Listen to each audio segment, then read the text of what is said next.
When we are called to do an experiment, sometimes it's a very short lead time. We get a 12-hour call and we're in. My advisor and I, we have to work together. He's talking to the astronauts, I'm talking to the cadre, and so it's really difficult to take it all in. Very nice, very good. Try not to break them up, but that's a very good disturbance. And now back and forth the opposite direction. What's funny is I forget who I'm talking to sometimes. I'll have conversations where it's like, oh yeah, we had an experiment yesterday. It was on the space station. We were talking to the astronaut, Doug, and it's so casual. And it's like, most people are like, what do you do?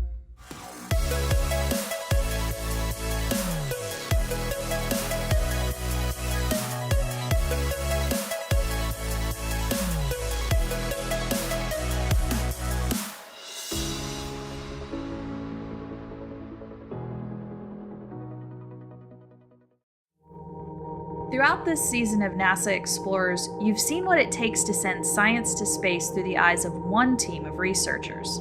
But they aren't the only ones. For 2 decades, the International Space Station has hosted science from thousands of researchers across the globe. The importance of the ISS to the research community is huge. From the very basic phenomenon of taking gravity out of the equation is that the ISS is really the only platform we have right now. It gives you access, long-term access, to a microgravity environment. You can do the experiments, on Earth, but those are almost a precursor to, okay, now let's remove gravity and see what happens. Does it change? If you're like me, you're a scientist who's trying to unravel the mysteries of science, and someone shows you a shiny new tool, which is microgravity, which can, make science different. And different is what we constantly shoot for. And different can take time. Before new scientific discoveries could be made, we had to transform an orbital outpost into an orbiting laboratory. In the early days, it was so focused on building, constructing station and making things safe. And then we started stepping up the number of hours a week that we can use crew time for experiments and research. That was a very exciting time. The space station would have more capabilities for science. They would have more equipment up there. They would have, freezers, glove boxes, microscopes, etc. Things that we could use to extend the scope of our science. Space station became a laboratory. It lent itself very well to this concept of fly an experiment, you get the results back, just like you would be in your own laboratory at home. You get more questions as well as answers. And during that time, a lot was learned. A lot of surprising things were learned. And with that knowledge now, we're developing experiments that are much more advanced in terms of their engineering application. It's been an extraordinary journey to watch over the past 20-odd years how this has all kind of come together and become, I wouldn't say routine, but accessible. And that's a really powerful thing. The same thing that gives us new insights also creates unique challenges. Microgravity changes the way everything works, including science. Working in space, as you can imagine, has a lot of challenges. Everything has to be compact. If you're gonna send something into space, it has to be small. And how can you fit an entire lab bench worth of science into something, your size of your hand? And yet, we still get great information. We still, are discovering things, all the time, and I think it's incredible. Up till the NASA twin study, I was an Earth investigator. The biggest adaptation that I had to make was, on Earth, there's an ample supply of all the tissue that you need, whether you need blood or you need urine. So we had to work together and figure out a plan on how to use 1 vial of blood instead of 10 vials of blood. The stress of these precious, this is the most precious samples I've ever worked with, was kind of novel. There were different students that all got together to create this project. It was really stressing on every review because, of course, you're they're gonna say everything's wrong and they're gonna blame it on me or whatever. We knew that it would be difficult, but everybody that jumped into the project pulled through. And at the end, we achieved a successful mission. So I think that's awesome. What we've learned from more than 3,000 space station experiments is helping us back here on Earth and on our quest farther into space. to the Moon and Mars. These experiments are aiding drug development to fight diseases like Alzheimer's and Parkinson's. We've learned about combating bone and muscle loss, which could assist people suffering from osteoporosis. We've tested how to grow plants in microgravity, a critical component for feeding future space explorers. None of this would have been possible without the astronauts, the humans living and working aboard the International Space Station. Having the astronauts there to help us was a critical part of being able to do more complicated science, to get higher science yield out of the science that you were doing. They were incredible as people who were there to troubleshoot your experiment should you need anything. You can never replace a set of human hands. I don't care if it's on station, on the moon, on Mars. There's just something that people can adaptively do that you'll never get a machine to do. You can collect a lot of data with robotic sensors, but there is still a very big role for humans to play in being able to make on-the-fly decisions. Yeah, that has a little bit of a bubble on the end. Do you want me to force that out?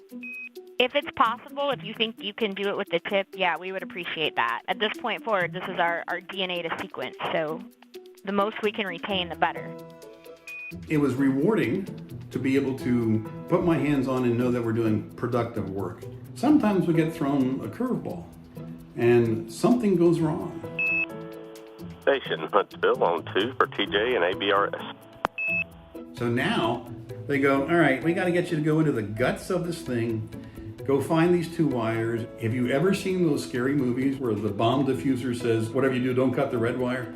That's kind of what it feels like. You've got somebody who's spent their life developing the research that you're working on, and you're about to go into the guts of his experiment, trusting you very well to do the right thing and not cut the wrong wire. But that's the kind of stuff we need to do when we start going farther and farther away, when we start encountering anomalies we didn't think were likely. And so the crew has to be able to be adaptable to be able to do that. And that was really exciting and fun to be able to accomplish. TJ, we copy that, and who would have thought a blown fuse would make so many people so happy? Jeff happened to be orbiting and looked outside the window and saw this eruption just happening. And then he said, hey, I wonder if anybody knows this volcano is erupting. And so he actually called the USGS and said, hey, I see a volcano erupting. Do you guys know about it? First, he had to convince them that he was actually who he was and was actually calling them from the space station. But once you get past that, they then confirmed with other data, like, well, you're right, it is erupting. So I think those are some of the ways in which the astronauts just play an incredibly valuable role when they're up there helping us with the experiments that we do.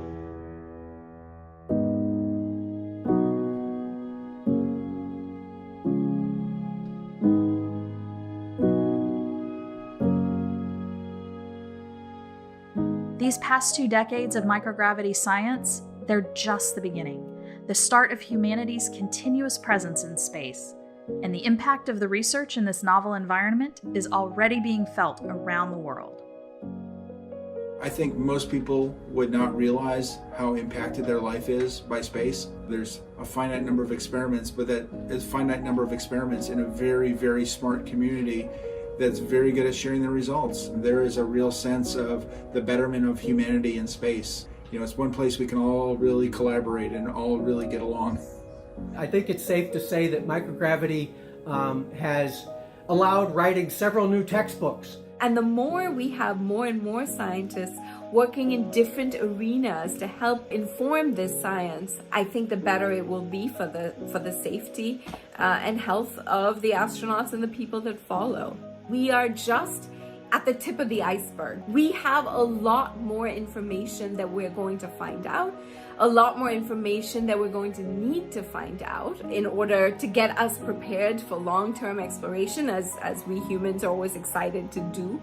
Space Station now is acting like a test bed, a proving ground for new development, new system hardware, as well as how we're going to be doing research and what kind of research we want to be able to do in a near environment, 240 miles above the surface, versus seriously long distance away where there's time delays up to half an hour-ish that we need to be practicing for.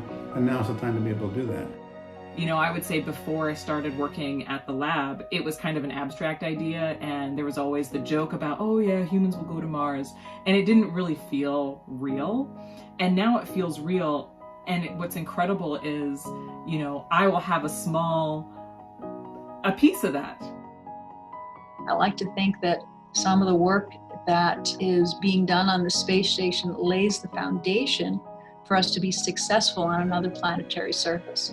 Will I ever get there? No, it's not likely. But I do hope that someday that somebody thinks back on, wow, it's really great that we learned about X, Y, and Z things from the Paul and Ferl research, because we'd never be successful on Mars without it. We'll learn more and more the farther and farther we go. The first stepping stone, though, is the proving ground that we're calling International Space Station.